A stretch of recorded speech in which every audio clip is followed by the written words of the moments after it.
So I was trying to think about it this morning. I've worked with sports people, I've worked with Olympic event riders, I've worked with a European tour golfer, I've worked with scientists, I've worked with executives, I've worked with salespeople, and my RPO program is dedicated, it's an end-to-end program that specializes in raising the performance and productivity levels of the human beings in factories. So basically, I am largely involved in manufacturing at the moment, although I still have a range of clients from those other areas of performance that I mentioned.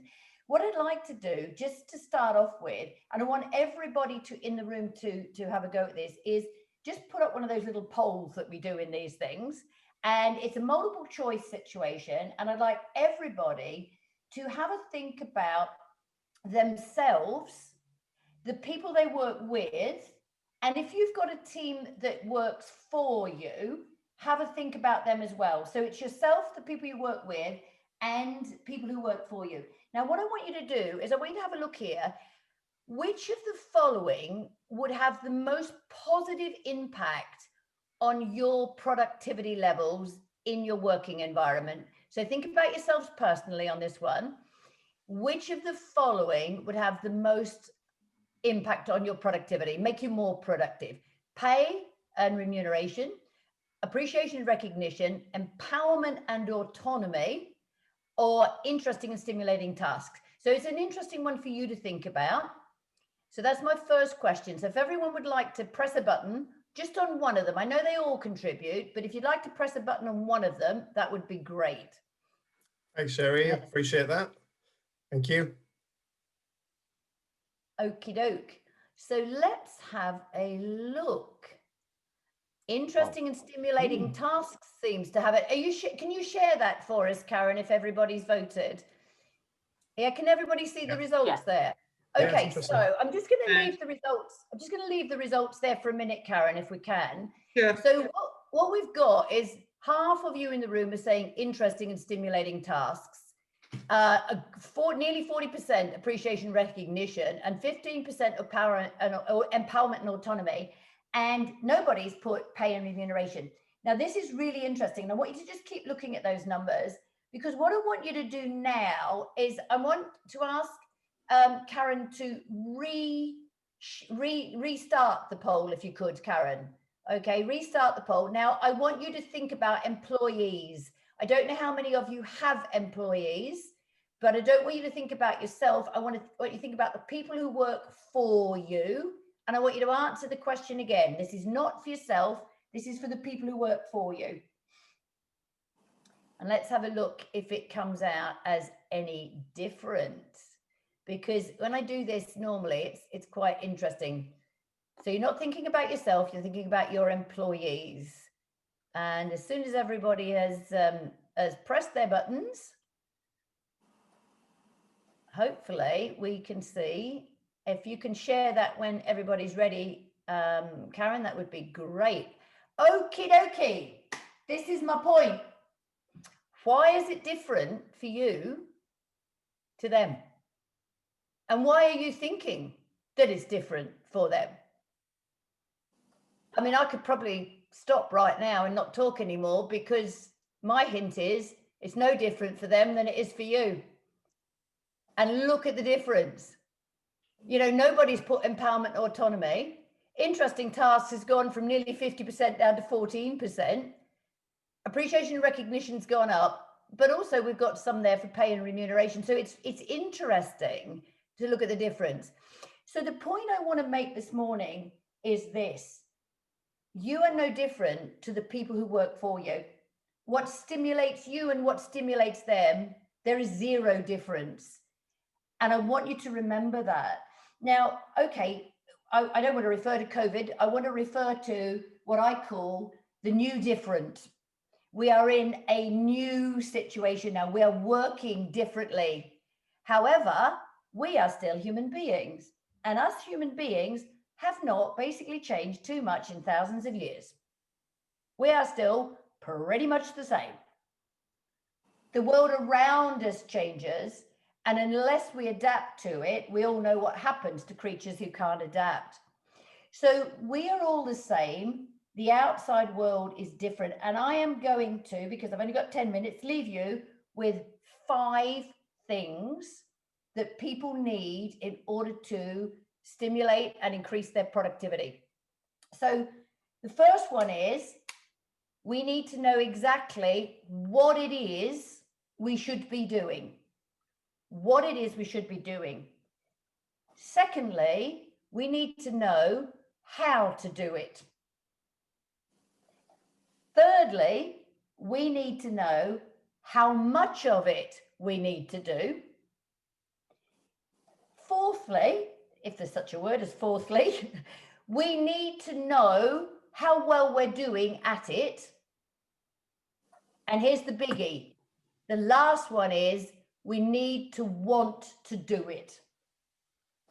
So if we've got all 5 things in line, our productivity will be high.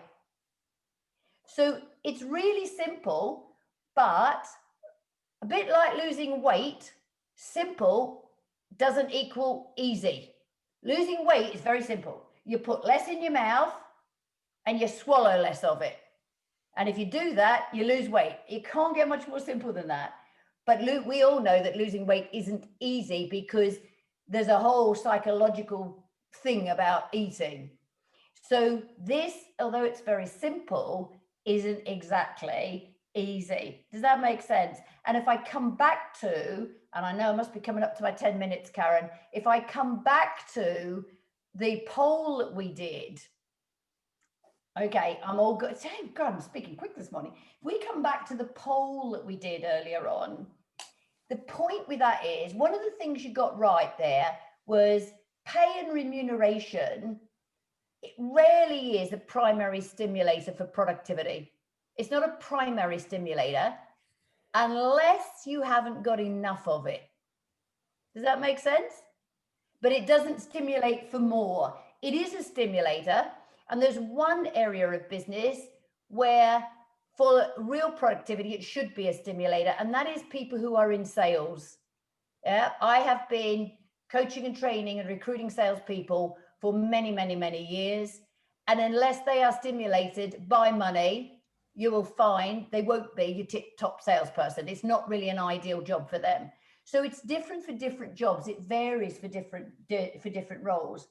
Appreciation and recognition absolutely stimulates every human being on the planet.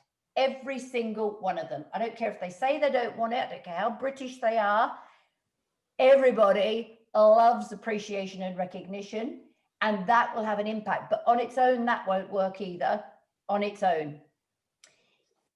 Interesting and stimulating tasks. There are people who can be incredibly productive with really boring, repetitive tasks. How interesting is that? Depends on your personality. Now, I am brilliant with boring and repetitive tasks, can do them all day long because they're easy to do. So there has to be a different stimulator for me. It's much more complex than that. But the one I'm leaving till the end is this one: empowerment and autonomy. Now, by empowerment, I mean that people can make their own decisions and implement their own decisions. Autonomy, they haven't got a boss. So the most productive people are people who feel empowered and have autonomy. And that's why it's very interesting. I would love to know if we could measure the level of empowerment and autonomy that you feel you have in this room. I think that would measure higher than what you think the people working for you have. And therefore you've identified different productivity stimulators for them. Does that make sense? So my messages for you are basically around those 5 things.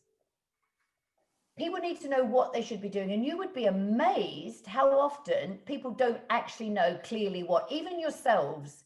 Do you know exactly what you want to achieve today? Exactly what you want to achieve today. Have you sat down and even written it down? This is what I want to achieve today. So you absolutely know. Or are you going into your day thinking, letting your day rule you and thinking, just going to go with the flow and hope I can get to the end of it okay? Do you know how to do everything in there? Because if you don't, you'll get very stressed. Do you know how much of it you want to achieve today? Yeah. And are you going to get any feedback whatsoever around how good a day you've had? And lastly, do you all want to be doing what you're going to be doing today? So you don't need to tell me that, but you're going to be much, much more productive if you want to do that. And the more empowerment and autonomy you have, the more productive you will be. So that's my very, very simple formula. And the last thing I want to mention is this any different? Is this any different in our new different? No, it isn't. The things we're doing are different. The way we interact are different. And my colleagues, the other speakers are all going to talk about, life in the new different. And I say the new different because if anyone's still expecting it to go back to normal, I think they need to have a conversation with someone to put them on the right track, because I think things are forever changed. But what I've just said about productivity won't change because we're human beings. What will change is, for instance, knowing how to do things. It's knowing how to do this. And my one tip for this, I don't know if you can tell, you probably can. I stand up for all of my online meetings. I discovered this a few months ago. Oh my goodness, does it make a difference? It makes a difference to the amount of energy you have. It makes a difference to because I was aching. I was sitting for 8 hours a day, and when I got up, I was aching. So I stand up for all my online meetings, and I've got to show you this. I've got one of these. It is a saddle stool. So I stand up for the meetings, and then in between the meetings, I sit down on my saddle stool, which is great, which keeps my back upright, makes me feel good. I've got, you can't see it, but here I've got my laptop on one of those special things that sits on the desk. So I can even type standing up, or I can sit down. So it's just looking at adapting to your environment to make it work for you. And actually, I really quite enjoy this. I love it. I do miss going out to see people, but I really quite enjoy it. Now, I've got to be on about 10 minutes now. I am on 10 minutes. And Karen, I know you are absolutely shocked that I've managed to get that much into 10 minutes, aren't you? I've just fallen off my chair, actually, Cherie. Thank you so much for listening. I'm now going to spend the time listening to my colleagues. Thank you very much. Thanks, Cherie. Really appreciate that. Can you give a round of applause for Cherie? And really thank you for all that information. Thank you.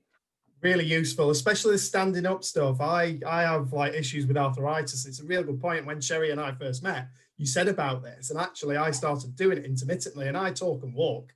As you can tell, I talk with my hands all the time. Yeah. So I get up and I go for a wander now. And do you know what? It's a huge impact on you. A bit of vitamin D does us all good. Thank you. Appreciate that. Any questions at all for Cherie?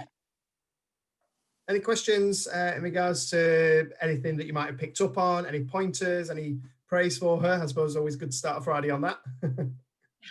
Just one note. I'm standing. I've got what's called a yo-yo desk. And so I've got an ordinary desk, and then this yo-yo desk literally is very heavy. It sits on top of it, and it's cantilevered. So it goes up and it goes down. And I spend most of my day standing, and you think, oh, your back's going to hurt. No, it doesn't. Much, much better. If you can stand at least some of the day, it just makes no end of difference. Thanks, Sue. Appreciate that. Absolutely. It's a good idea. I might look into them on Amazon in a moment. Not doing a plug for Amazon, but just did. Peter, sorry, I know you keep unmuting. Do you want to say anything, David? I just wanted to say that if you don't have access to one of those fancy desks with the push button controls, you could try using your ironing board. We're all working from home at the moment anyway, so just try using the ironing board, and standing up actually does a world of difference. You'll find you're a lot more productive as well, because in some sense, your brain says to you, you want to sit down, you want to get through your work so that you can sit down. But what's happening is you're actually working, you're getting more productive. The caveat I would add is, do take time away from the screen. Don't forget to go and walk outside a little bit. Take a break. Definitely. Makes a big difference, huge difference. Thank you, Peter. Appreciate that. Okay, right. So just want to move on to the next stage in a moment. And I think if Catherine is ready, I know obviously a few little one issues, but that's how we're rocking this world, isn't Right, it? it's all gone quiet, so I'm assuming that he's either happy or they've left for nursery. I don't know. Right then. So a quick question from me before we move on to Catherine, if that's okay. Sorry, David, did you want to say something? I'm miles away. I know you're muted at one point. You're okay. Not a problem. Obviously, this session is a real opportunity for questions. And if you've got any scenarios, we are in a safe environment. So I'd appreciate if anyone says anything around here, you know, anonymize what you're saying, you know, from a confidentiality side, especially around Catherine's perspective around HR and the legal landscape. Just make sure we're covering that. But I'm just going to do a bit of fun, just keep us getting to know each other a little bit better. So, Catherine, can you give me a number between 1 and 16, please? At random. 13. 13. Okay, I can't count that quick. Bear with me. Right, Sue. Apologies. Couldn't time that better, Sue. Sorry, Sue. Sorry, cat's chasing birds in the garden. No. Oh, beautiful. Bless you. Just a quick question for you, just so we can get to know you a little bit better. Can you share one positive, supportive achievement that you did within 2020? On the spot. Firstly, I joined well, I'd already joined a very good business group, but I set up an accountable buddy with one of my close colleagues in that group, and it's been so positive because it's made both of us work differently, so we don't get distracted, we don't go down so many rabbit holes, because we both know that we're both accountable to each other every fortnight, and we've both found that it's really, really positive. So I would highly recommend that in terms of finding somebody. It doesn't have to be in the same business sector as you are, but it's about having accountability to them. But it's accountability to yourself. But it does work. It does work. We set 4 things that we're going to have achieved by a certain date, and if we haven't achieved them, we've got to explain why. It makes a big difference, doesn't it? So, you know, when you start doing things like that and actually keeping yourself, you know, what Cherie was just saying, it does naturally entwine. You know, we're all about keeping ourselves busy at the moment and actually giving ourselves them motivators, which I'll talk about from a development side in a bit later. But thanks, Sue. Appreciate that. Okay, with no further ado, over to yourself, Catherine, for you and your poll. Okay, so if Karen can pop that up just while I do a bit of an introduction. So I do know a few faces in the room, but for those who I've not met before, I'm Catherine Rogers from Face to Face HR Nottingham. I provide tailored, affordable HR solutions for small businesses. I am not going to be able to do this without talking about COVID, because there's just, you know, it's had a massive impact, both in terms of the new guidance that's come out this year and new interpretations of old guidance. What I'm going to do is, we have a look at the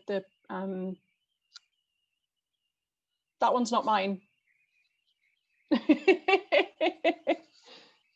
We can do that one if you want. No, apologies, Catherine, it was in It's all right. Bear with me. Sorry, it's just that was what came up. How odd.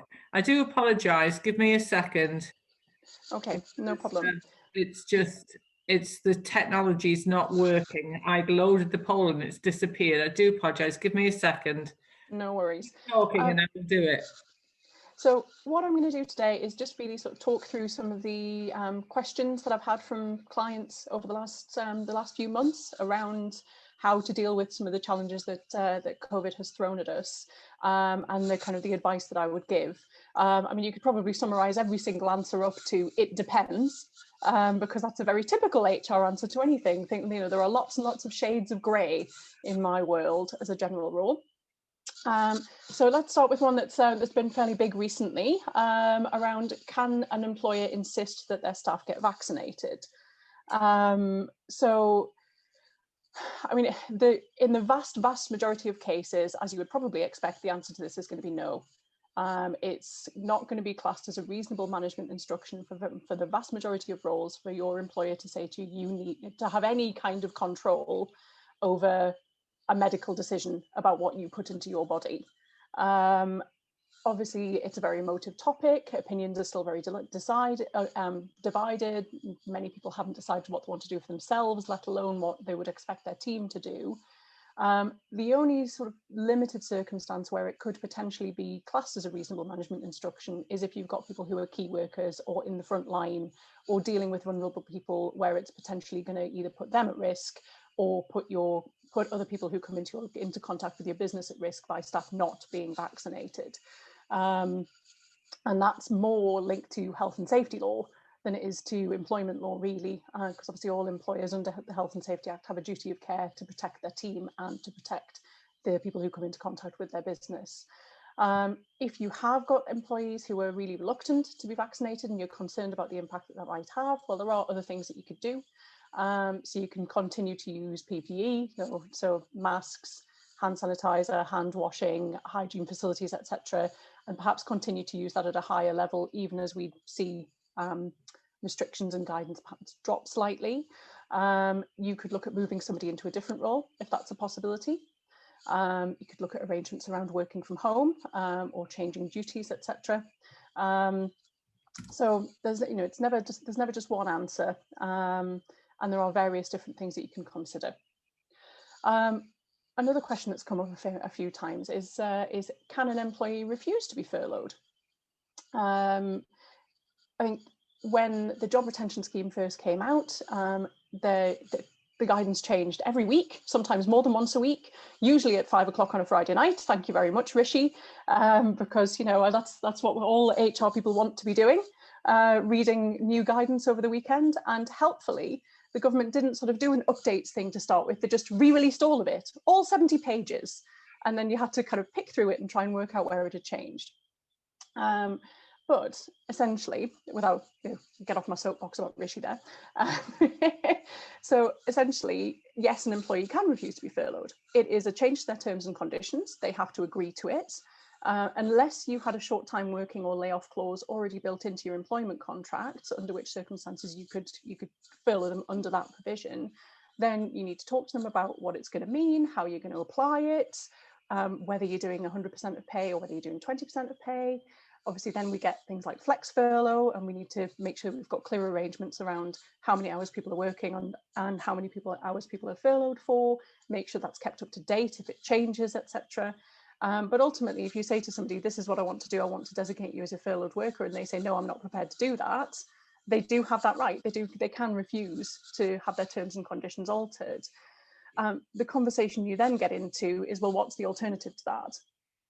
If they aren't furloughed, what are you going to do with them instead? Can they come to work? Can they do their work in another way? If there is no work for them, is that going to mean that they're then looking at redundancy and their role no longer existing? So it's, again, that kind of conversation around, okay, well, if we're not going to do this, what are we going to do instead? How are we going to deal with that? Moving on to another question that's come up a fair bit, particularly back in July, actually, when the first lockdown lifted and people started returning to work, was can an employee refuse to come to work due to COVID? Obviously, not every job can be done from home. We've all had to adapt to working remotely, whether that's in our own business or whether it is with our teams over the last few months. And under normal circumstances, there's not really very much to stop you potentially coming into an office if that's what your employer would prefer you to do. However, again, under health and safety law, there is an old piece of legislation which allows people to refuse to come to work if they feel that it puts their life in danger. It doesn't typically, it wasn't written to respond to a pandemic, it was actually written for coal miners. So yeah, that has kind of popped back up, where all of a sudden people have found this piece of law under the Health and Safety Act and said, well, I feel that my life is going to be at risk. If I leave my house to come to work, it puts my life in danger. And then all of a sudden you've got to work out how you respond to that. Again, it is still up to individual businesses to decide whether roles can be done from home or not, whether they can be done effectively from home. If you are going to say, well, we need people to come into work, then obviously you need to make sure you've taken the right steps to make your workplace COVID secure. And yeah, when you look at things like working from home, if you've got somebody who's saying that they want to do it, It is a big leap of faith. If you've not done it before, it can be quite a scary thing to do for a business owner to say, okay, I'm going to relinquish that control. I'm going to, trust that while you're at home, you're going to be as productive and you're going to do the right things in the same way that you would if you were in the office. My usual rule of thumb there is give it a try, and be prepared to trust that people will do that until you have reason not to. Make sure you've got some clear targets in place, make sure that you're managing that and supporting people to achieve those targets. And if they aren't being achieved and they aren't working effectively, well, then you've got a reasonable argument to say, actually, we've tried this is what's happened, and now we need you to come back into the office. Because these are the responsibilities of your job, or onto the premises if it's not an office. Obviously, not all jobs are done in an office. So, if you've given it a go and it hasn't worked, then you've shown that you are prepared to trust people, you are prepared to give things a try, but you've also protected your business from a legal perspective. Because if that person then says, well, I want to do that, you can show that, well, we did it, this is what happened, this is why it wasn't effective for the business, and this is what we did instead. So it's all about just showing that you are, being a reasonable employer and that you're prepared to give things a go. Something that's probably come up more this time, so during lockdown 3.0, is around, can employers recruit extra people? Can they recruit more staff to cover the work of people who are furloughed? And this is definitely an it depends. So it really depends on why they've been furloughed in the first place. And there's sort of three broad reasons as to why people would be eligible to be furloughed. Either there's no work available to them, or their workload has decreased as a result of COVID. Or they're unable to work for another reason related to. So that could be while the schools are closed, they've got children at home, and it means that they can't, depending on the age of the children, they might not be able to work at all while they're at home. Or they've got a health condition and they're clinically extremely vulnerable and they're having to shield as a result. And if you have people in those two latter categories who can't work because of something in their personal circumstances, then yes, absolutely, you can recruit somebody else to cover that work while they're unable to come in. Obviously, you need to be careful about the terms and conditions that you take somebody on under, so that when that person is able to come back, you don't end up in a position where you're looking at constructive dismissal, for example, or you end up in a redundancy situation. But yes, if you've got somebody who can't work due to their personal circumstances, then yeah, you can recruit somebody else to cover them. I did have a client within the last few days who said, oh, can I put my wife on payroll to do some of the admin work while the team are furloughed? And that was very much a, well, if as I say, if she's covering the work while the team are unable to come in for other reasons, then yes, that's fine. If you are just doing it because you can access furlough funding for that person, but you actually still need the work doing, then no, you can't do that. That's fraud. So, so yeah, very much depends on the circumstances. And gosh, Cam, I've got a timer next to me, Karen. I'm conscious I've only got 38 seconds. Oh, 2 minutes. You're okay, Catherine. All right. Okay, fine. Because I'm conscious there's been a bit of a whistle-stop tour. And topical this morning, after I had my little visitor, I've had lots of questions around what can I do to help people who are dealing with childcare at home. As I said before, depending on the age of the children, sometimes it's just not possible to work while you've got them at home. You just can't do it. And it puts an awful lot of pressure on people to try and do it. And there's a huge kind of lots of considerations you need to make from a well-being and a mental health perspective there. Where the children are perhaps slightly older, and some people don't want to be furloughed, people want to continue working, then that's when you can look at perhaps flex furlough, or you can look at just being really flexible about targets and where, when, how work is done. As long as if the targets can be achieved in a more flexible way, then it may be possible that they can restructure their workload and deal with that on a short-term basis. Obviously, if they're key workers, then they may be able to still access childcare and they may still be able to send their children to school. Again, that's a personal decision. Some people don't feel comfortable doing it, even if that option is available to them. And that is their decision to make ultimately. You could look at doing a flexible working arrangement. And again, flexible working's got some pretty clear statutory guidance around it, but it doesn't mean you have to follow that. There's nothing to stop you doing something more informal. and on a shorter term basis while we kind of wait to see what happens on the 19th of February or the 21st. I can't remember what the date is when it's going to be reviewed now. But as with kind of all of the other circumstances I've talked about, there are lots of different options available to you. And the biggest thing is really talk to the individual, talk to your teams, and figure out what's going to work for the business and work for the individual. Thanks, Catherine. Really appreciate that. That was really informative and loads of information. Personally, I learned loads. And to be fair, you made me think from a perspective of employers who are working with people that, like you say, may need to be shielding, etc., and the support network that's there. There's currently, from my side, purely selfishly, there's the apprenticeship support that's there. You know, why not consider training an apprentice to then, when that person comes back to work, actually comes back to what Cherie was saying, you know, there's an opportunity for that person to be empowered and given that autonomy to then support that apprentice on their learner journey. So yeah, there's huge things. It's given me some massive well, and there's the Kickstart program as well. Yes, yeah, they go hand in hand. It's a real opportunity to kickstart the industry on multiple avenues. Thank you for that. Appreciate it. Any questions for at this moment in time? Anything you want to ask anyone? Any concerns? Anything you want to raise? Any questions you might have got budding around at the moment? Over to you, Cherie and Peter. Peter, on mute. Catherine, I just wanted to clarify something with you. If an employee says they don't want to come back to work, or they don't want to come back to the office, so they will work from home, they don't want to come back to the office, and the company deems that to be beyond their scope of reasonable adjustment for whatever reason, can they then dismiss, or what is it? So that's a case by case basis, and I'd need to look at all sorts of individual things with that employee, make sure that there weren't any protected characteristics that we need to take into account. So that's anything that the person could say, well, actually, it's not to do with the fact I don't want to come back to work, you're discriminating against me. Length of service would obviously play a part as well. I mean, ultimately, it is up to the business to decide how, where, when the work is done. And you know, if you can demonstrate as an employer that you've looked at all options, you've looked at, you know, while they're uncomfortable returning to work, can they take some leave? Could they take some unpaid leave? Is there another way that you could keep employment going? And if you've explored all of those avenues and it's still not possible and you can't get to an agreement where they're going to carry out their job, then, you know, they have a responsibility to carry out their job under their contract. So yes, potentially you could get to a point where the only option was dismissal. But you just, as I say, need to be careful depending on the individual circumstances that was a last resort.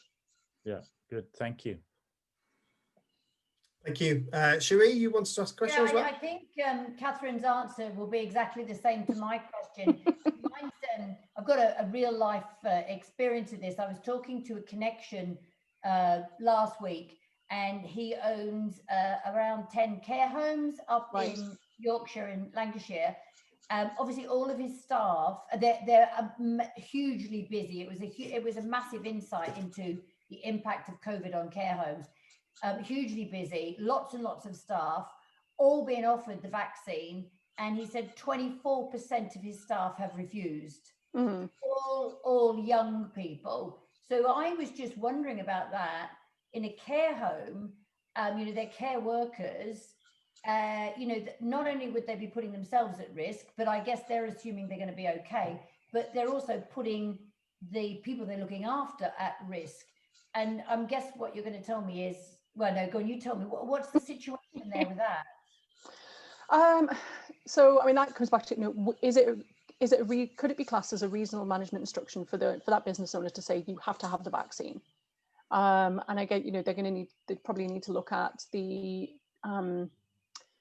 people within the care home, because again, that's going to vary in terms of population and how vulnerable they are. I mean, you know, once you get to care home, obviously you're going to be dealing with more vulnerable people.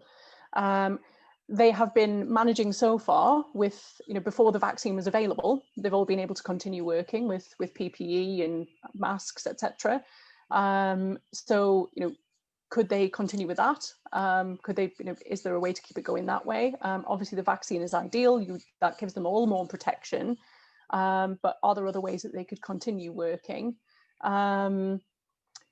And again, if it gets to the point where you have you've exhausted, it goes back to the examples I gave earlier on in terms of, could they continue to use PPE?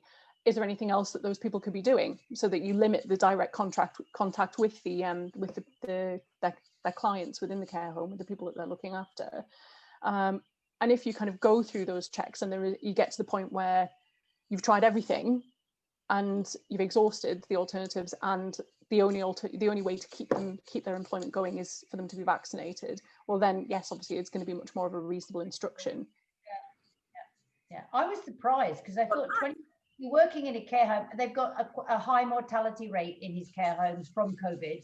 Mm-hmm. So they're working with direct experience of it, and yet there's a high percentage. I thought 24% was quite a high percentage, but all of them are young people with concerns about long-term impact. So mm-hmm. It is an interesting conundrum, I think. Yeah, I mean, I was thinking about this the other day, and as part of our pre-employment checks, we don't say to somebody, can you produce your vaccination record?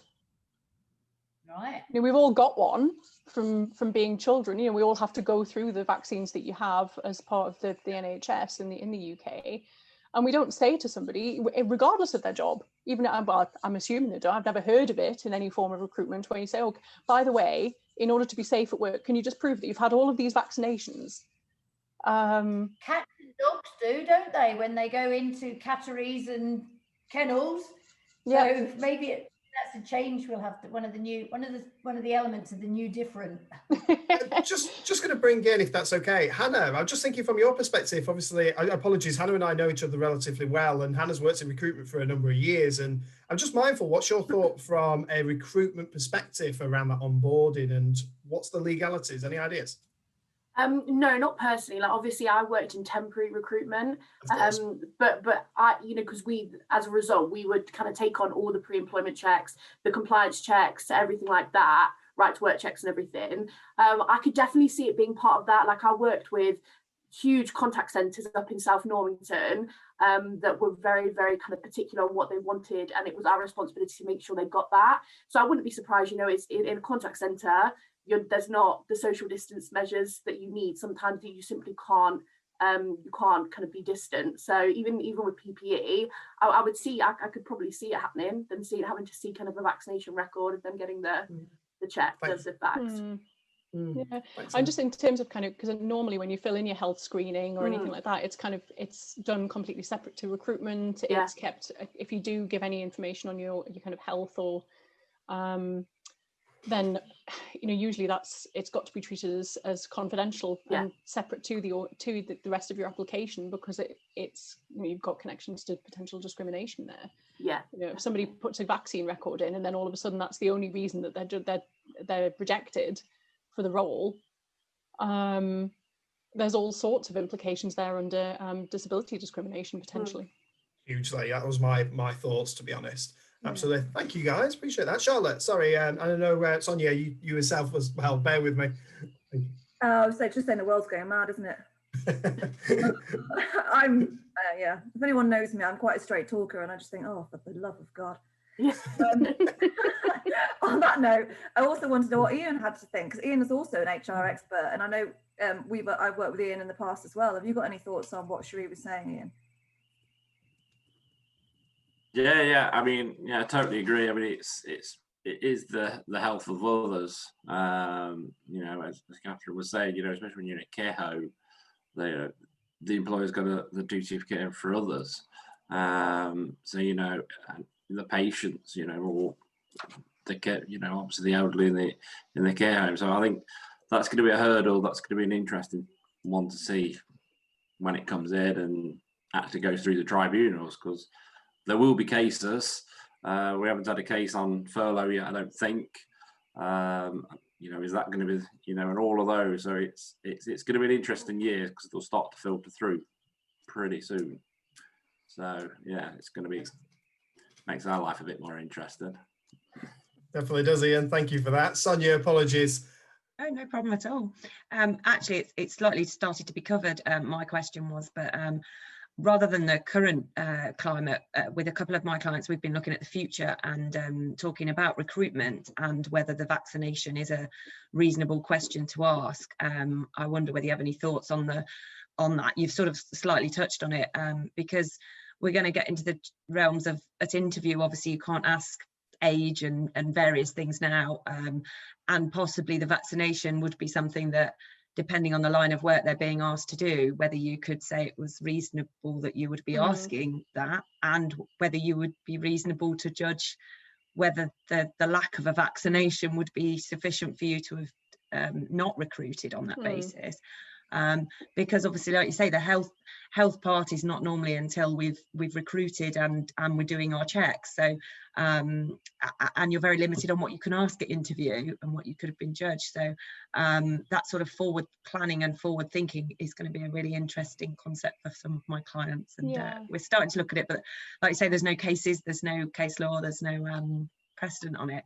And my other question as to whether you had any thoughts on it was, we were looking at the potential for insurance claim, for invalidating insurance. So potentially if you're in a care home and you're going to get a claim from either a direct client, you know, a care home resident, or another member of staff, if they contract COVID because you didn't vaccinate all your staff. I appreciate where you're offering the vaccination, you'll be able to tell whether people have refused it, but how do you monitor whether people have refused it? You know, is it a reasonable question to ask people right now, have you been vaccinated or not? I'd be intrigued. Sorry, Catherine, I'm just putting my head on, my HR and recruitment head on, just to kind of add it from a HR perspective. I'd be intrigued, and what I'll do is I'll take an action there, Sonia, as well, to talk to my parents. The reason why is they both work for the NHS, and my dad's quite relatively influential there.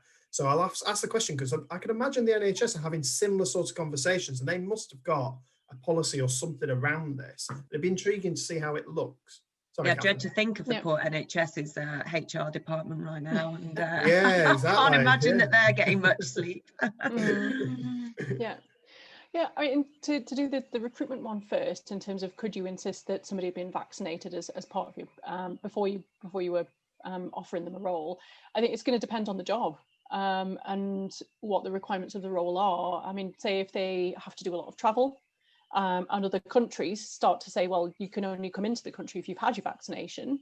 Well, then, yeah, if they can't meet the requirements of the role, then it would be a reasonable question to ask, and a reasonable reason to say, well, actually, we can't offer you the job if you're unable to fulfil the requirements. And I assume that's the same for redundancy as well. It works on both ends of the employment scale, in that one of the criteria for redundancy potentially could be, if you travel, then one of the criteria could be that you aren't vaccinated. Potentially, I mean, it would probably be more capability than redundancy, because redundancy is obviously if the work is no longer there, or if the office closes, or the role is no longer there for another reason. If it's just that the role is still there and the person can't carry it out, this is probably more of a capability discussion than a redundancy one. In terms of kind of in the insurance side of things, I don't know. I wouldn't like to try and give an answer on that at this stage. It's certainly something I can take away and have a bit more of a look into. But from a kind of health and safety perspective, I can see it happening, where you could potentially then end up as an employer being liable for somebody's decision to say, actually, I don't want to have the vaccine. But yeah, I'm not an insurance expert, and I wouldn't like to hazard a guess on that one at the minute. I don't think the insurers know. So to be fair, it was a terrible question for you, but it was more whether you had any thoughts or you could see it coming, really, and anything we could do to sort of limit it, because I don't think anyone will have the answer yet, but it's whether we can it's more for businesses where I'm advising. I'm just advising them to be aware of the potential and doing everything they can to limit it right now. We might not have the technical answer, but it's just something that I can see coming. I could probably see a whole lot of claims coming, and probably something for retail sectors to more focus on, because I could see that being an issue for retail. Absolutely, Sonia. I think what I'll do, Catherine, if that's all right, just keep things moving along. I think it's definitely a topic we probably need to bring out another conversation. But if I'm completely honest, one thing I did want to make aware, if anyone wants to keep in contact and share best practice, etc., feel free to put your contact details in the chat box, but please, before you leave today, make sure you save that. And naturally, I think there's a real good opportunity there for some joined up conversations to happen in future. Thanks, Catherine. Appreciate that. I know I kind of cut you mid-flow. Sorry, Sonia. Just mindful of time as well. Righty, so on to the third section. So unfortunately, one of our colleagues has just had to leave. He's got another meeting. So over to Cherie, if you can give me a number between 1 and 15, if that's okay. A random number, not 13. You're on mute. 6. Number 6, perfect. Okay, right, Peter, over to yourself. So question for you then, and we will move on relatively swiftly with this one if you bear with me. So can you share with us an achievement that you personally made in 2020? Oh, that's interesting. Well, I'm going to be a dad. I think that qualifies. Oh, yeah. But professionally, thank you very much. But professionally, we, as a charity, as a mental health charity, with the first lockdown, the biggest challenge was people needing use of our services. But of course, we had to shut down our Breathe Cafe. We had to shut down all the physical engagement things we were doing. In fact, on one of our Mindful Meanders, somebody actually got, sorry, I'm getting feedback on the microphone. Somebody actually got COVID, and that put the whole charity, at risk. So how did we move? How did we continue to serve the community in terms of mental health without being able to physically be in people's place? So we pivoted towards online tools. I'm very pleased to say that we've launched our Breathe Cafes online, and there's a whole volunteer program behind that that supports that on a one-to-one basis and keep in touch and that sort of thing. And when we come out of lockdown, we're actually going to have a number of physical coffee shops that have partnered with us on offering these cafes. So that was one achievement. The other was we created a Facebook group that within 2 weeks had over 500 active members, a support group. Thanks, Peter. Appreciate that. Sounds like you've had a good achievement. Becky, could you do me a favour? Could you just mute yourself? I think we had a bit of feedback from you. Yeah. Thank you. Good to see you, by the way. Apologies. I know naturally how busy you'll be. Yeah, sorry, Tom. We've had terrible technical problems. We got on, then we got out, and then we had to reset everything. So, it's all right, Becky. I'll mute myself now. Thank you. Cheers. Apologies about that, Peter. Sounds like they're having a few issues there. Okay, so I'm going to whistle stop tour my part of our conversation today, just purely because I know Peter's got some really good knowledge and to share with you. And my specialist area is mainly around training, development, and recruiting and onboarding of colleagues. And not to take away from your expertise, Hannah, I know you've got some great work there, and I'm sure a lot of experience on this Zoom call, but I just wanted to briefly focus more towards the opportunities that are available and how we effectively train someone and how we encourage personal development, etc. So if you could, Karen, can you just bring up my poll for me, if that's all right? Thank you. Just intrigued on this one. I'm not going to do anything like Cherie, just want to get a feel for what people's perspective is, just to help me focus my conversation for you. Okay.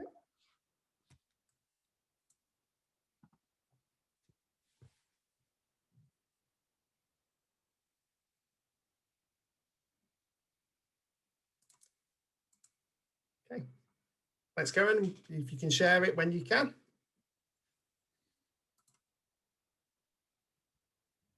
Okay. Interesting.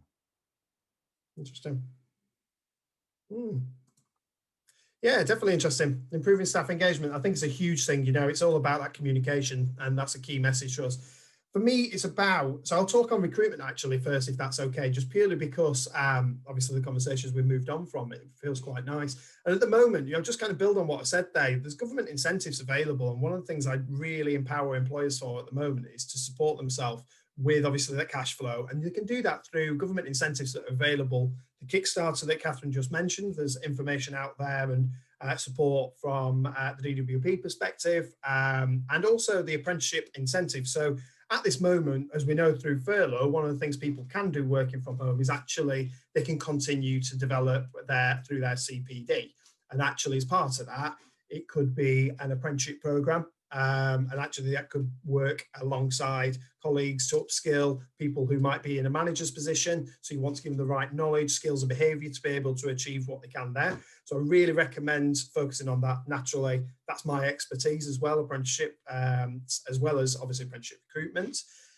Also, one thing to bear in mind is, for me, it's about getting that process, the recruitment process, right from day one. And by doing that, what I mean is, what are you looking for in that candidate? What is that perfect candidate? Cherie and I were talking the other day around a recruitment piece, and it's making sure that person is ticking all them boxes that you need, because especially in this world at this moment, we have an abundance of people that unfortunately found themselves having to change their career, or they've been made redundant, etc. So it's all about making sure you get that right process in place. The next stage for me is around your attraction. So where are those people looking? Where are they, their influencers? So where are their parents, if you're talking from a young person perspective? Where are their partners? Are they on social media? Would it be worth advertising out through those channels? Would it also be worth considering using the right job board? You know, for example, Indeed is very effective at getting your volume of candidates, but actually it's extremely costly. I'm sure Hannah will back me up with that in regards to cost. But it's about getting that right market, and especially if you've got quite a niche role that you're looking to fill. Not all job boards, not all channels will be the right methodology for you. And also utilize your own network. For example, we're all here today. We may know of someone who unfortunately has found himself in a situation of redundancy. Feel free to share that through your social media and use your connections to use that 6 degrees of separation that we see day in, day out, utilized through LinkedIn.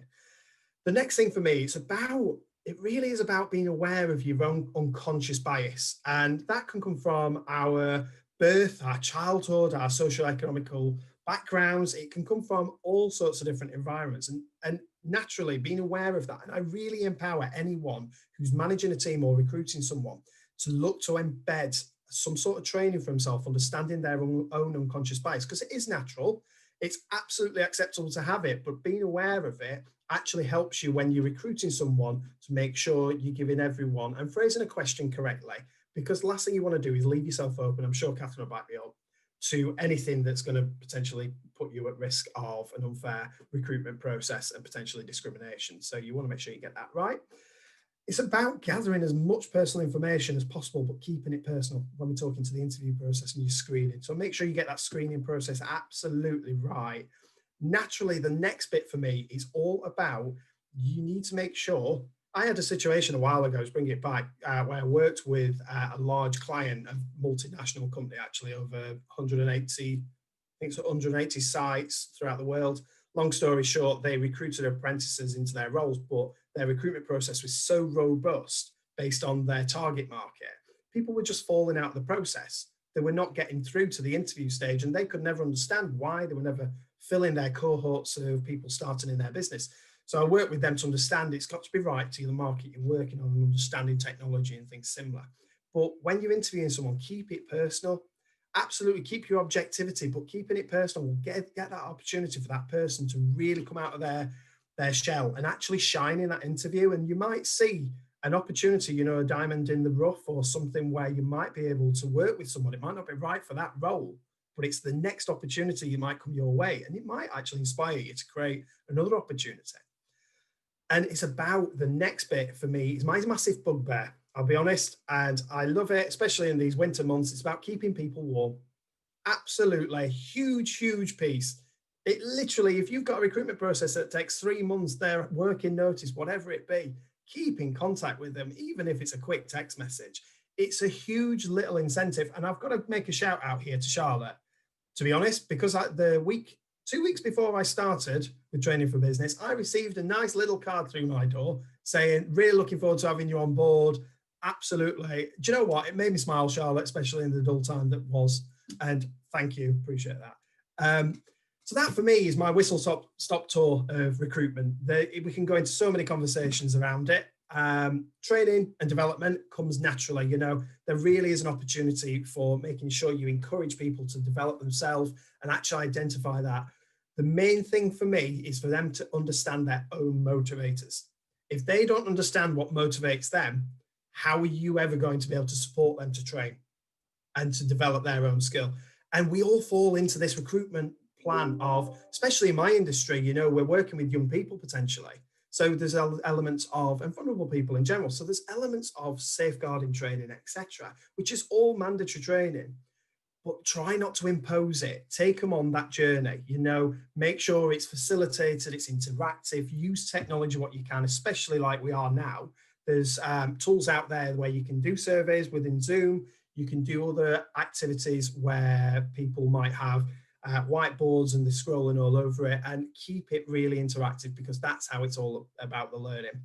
And one thing I must admit I am guilty of is around consolidating your learning. We naturally come out of a training session, we've been talked to, but actually we have learned something. Actually, how do we put that into practice?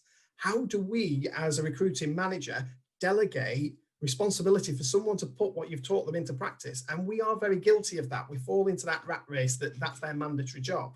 But actually, we really need to give them the opportunity to consolidate their learning, put it into practice to make sure they are fully where you need them to be from a compliance perspective, if it's mandatory training, and also from a personal development.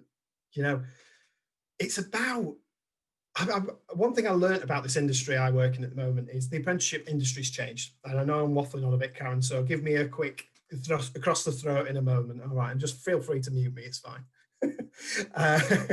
But the main thing for me, game changer, has been experiential learning. And I'm sure we've all got a good vocabulary, and experiential being about, you're not just teaching to the test. So an apprenticeship world has changed. It's not a matter of, I'm a hairdresser and I can now do an inverted bob, tick. It's not a matter of that. It's got to be around reflection on what you've done before. So once I learn to do something, how am I putting that into practice? How am I giving that responsibility and delegation that empowers me to do a good job?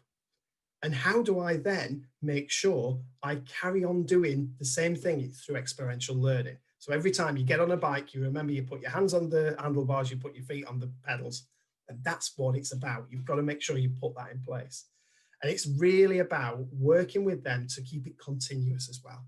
You've got to make sure you keep learning continuous. We all have this mindset that, and as an example, an apprenticeship program finishes 18 months. What do we do after? What's our progression route? What's our personal development? Where do we go next? And how do we work with them to support them?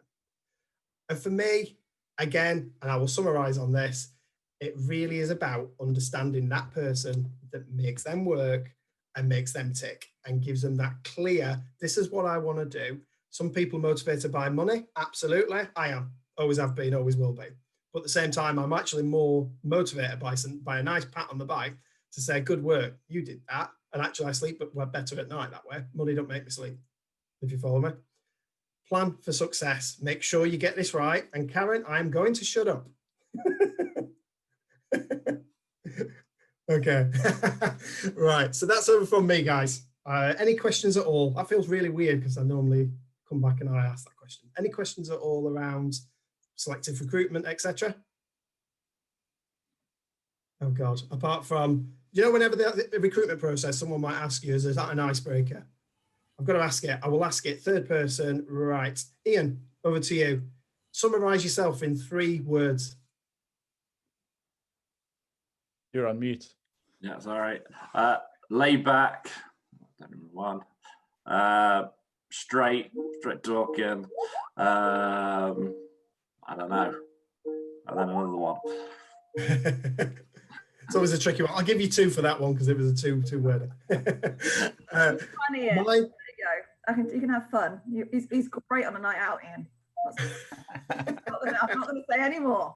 Do you know what mine is? Never shuts up. I'll leave it at that. Right. Peter, over to yourself.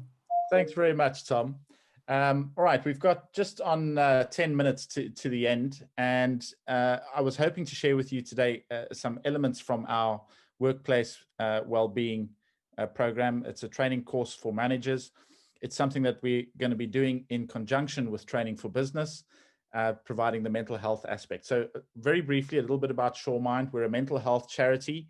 We're based in Newark-on-Trent in Nottinghamshire, but we have a network of volunteers around the country. We've got 26 trained volunteers, all trained in basic mental health support.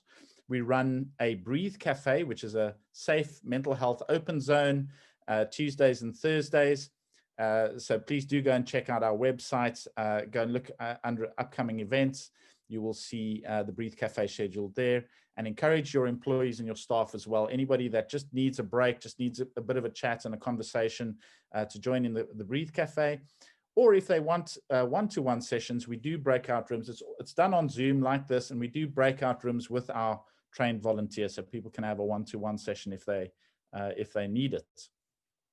So a little bit about workplace mental health that I want to share with you. In November last year, the HSE published annual statistics on work-related stress, anxiety, and depression in Great Britain for the 2020 year.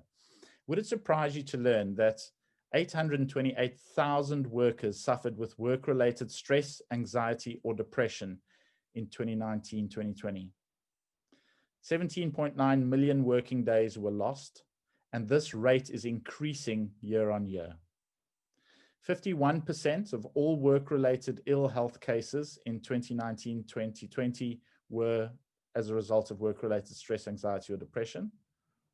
And it's also responsible for 55% of all working days lost due to work-related ill health.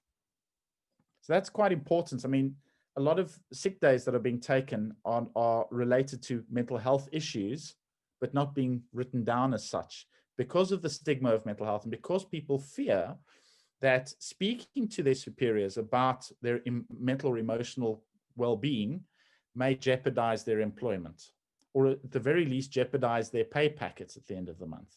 So people are very reticent to step up and to come and speak to the business about well-being. And that's one of the reasons, indeed, Chris, we spoke earlier about the EAP program and that sort of thing. It's one of the reasons why people don't engage with that. They're scared they're being tracked. And that's the research that we found. Our founder, Adam Shaw, has got another company that he's invested in. It's a digital app called Every Mind at Work. And one of the limiting factors is that people feel they don't want the organization to track what their responses are. They don't feel it's independent enough.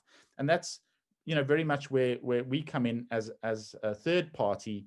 We provide that external perspective. So working with management to define a workplace wellbeing program, to implement certain aspects of it. But because we're a third party, people feel much freer to talk to us than they might do to HR, for example.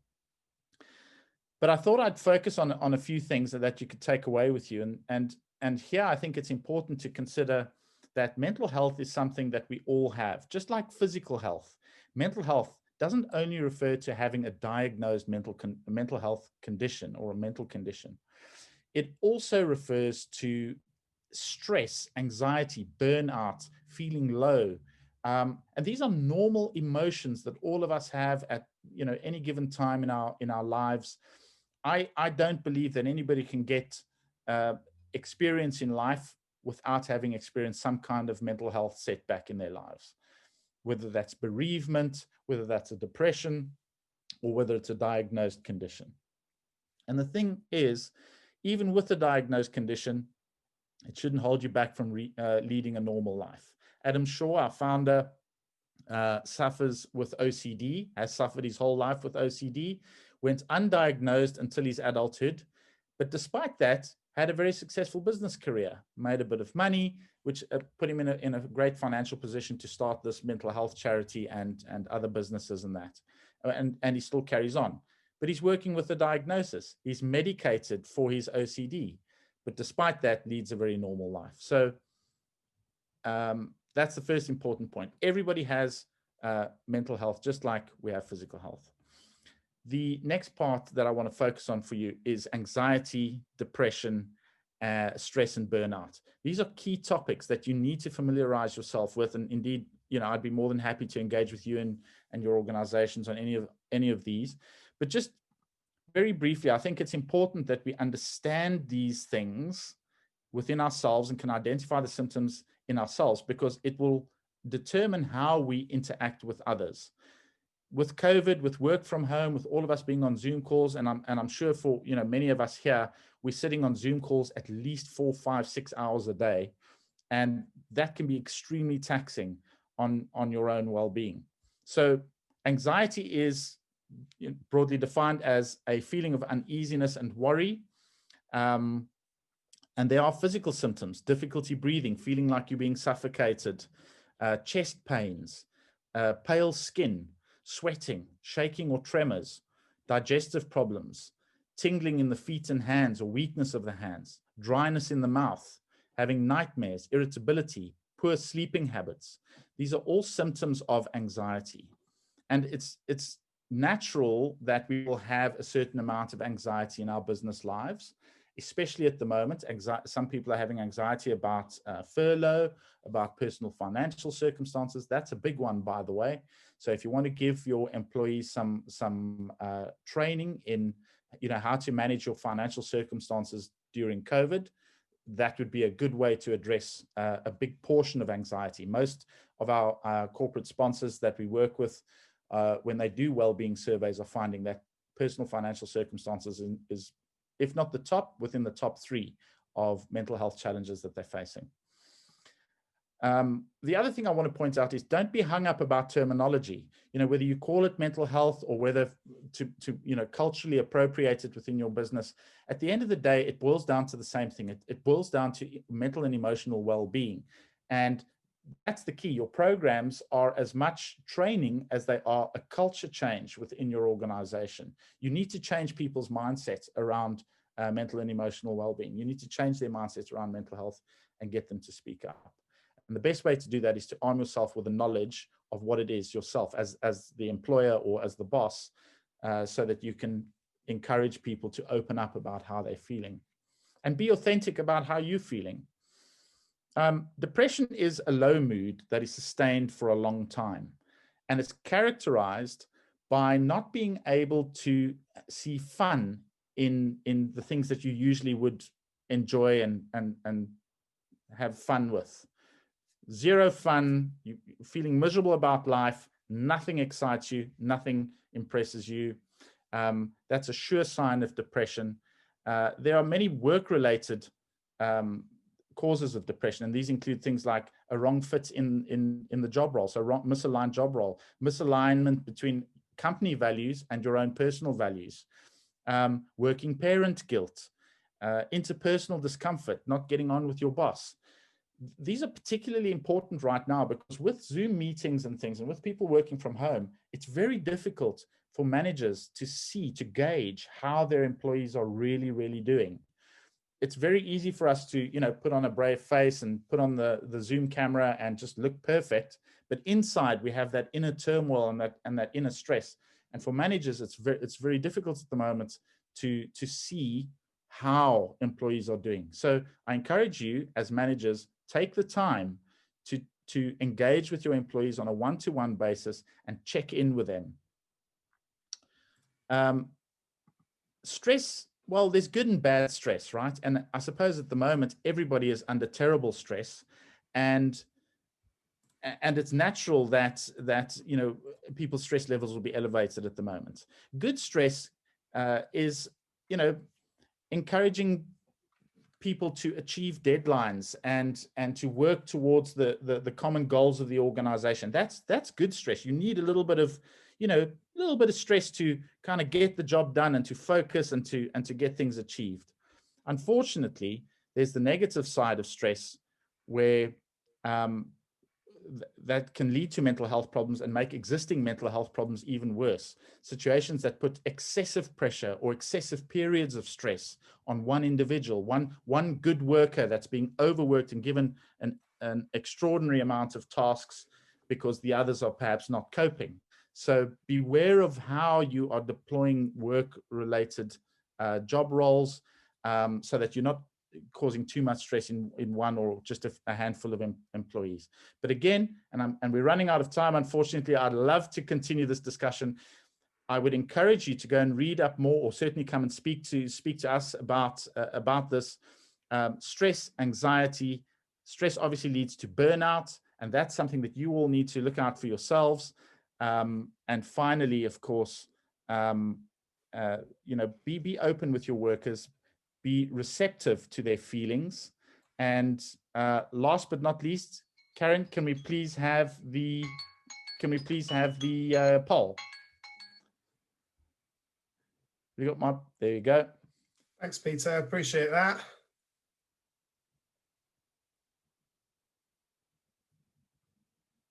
So, how actively does your organization promote better mental health and well-being amongst its employees at every level? Not just at the employee level, but also at senior management. So if you could answer that. Thank you.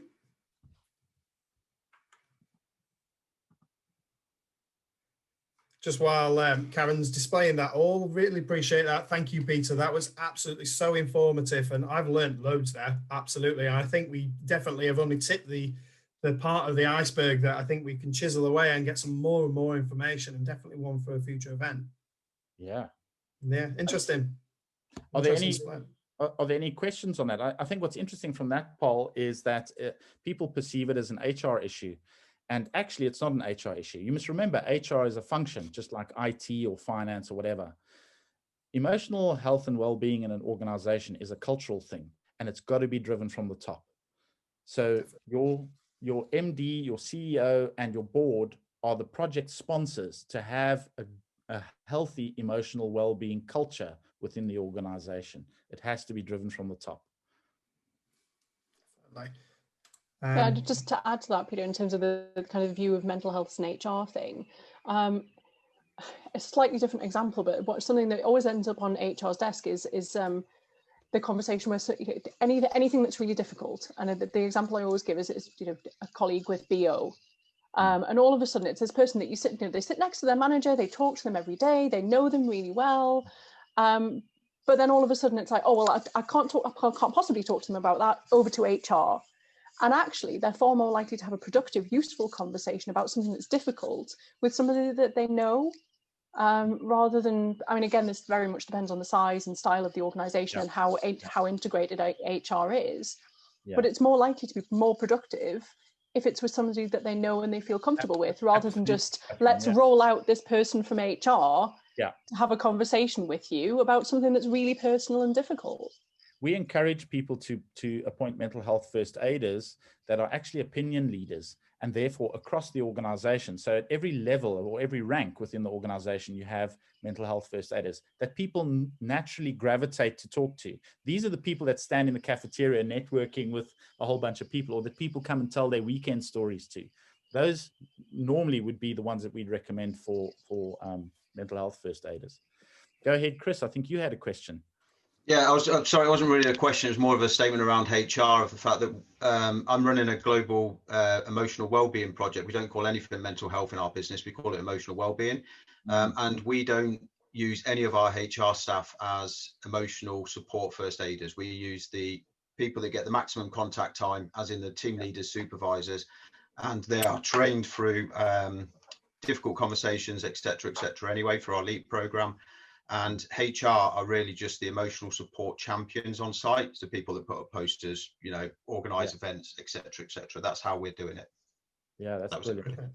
I've got to go now. I'm really sorry. Really good meeting, and good to meet you all. Nice. Perfect. I was just literally going to say that, to follow up on a point that when I've spoken to Catherine previously, she's been a very much champion about what employers and businesses can do for their organisations around well-being in generally, because it's not just one thing that will make people feel better about their sort of lives. And you mentioned, Peter, about how financial worries are at the top 3 of the sort of concerns that people have. So if organisations have got a range of different things, whether it's about physical activity or input from experts around financial activity and protections that they can have, that's going to be something that can be done remotely to help people feel better without too much cost to the organisations or disruption. Yeah, Claudine, as I always say, nobody wakes up in the middle of the night wondering whether they're going to get a free banana when they get to work. Yes, that's it. Yeah, free fruit and yoga seem to be the things that people concentrate on when it comes to well-being. Yeah. Sorry, I'll finally wake up and talk.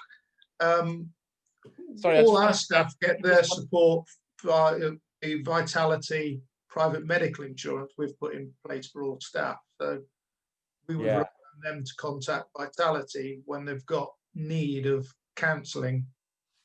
Well, that's like an EAP, and unfortunately what we found is that the best EAP engagement, especially the larger corporates, is 30%.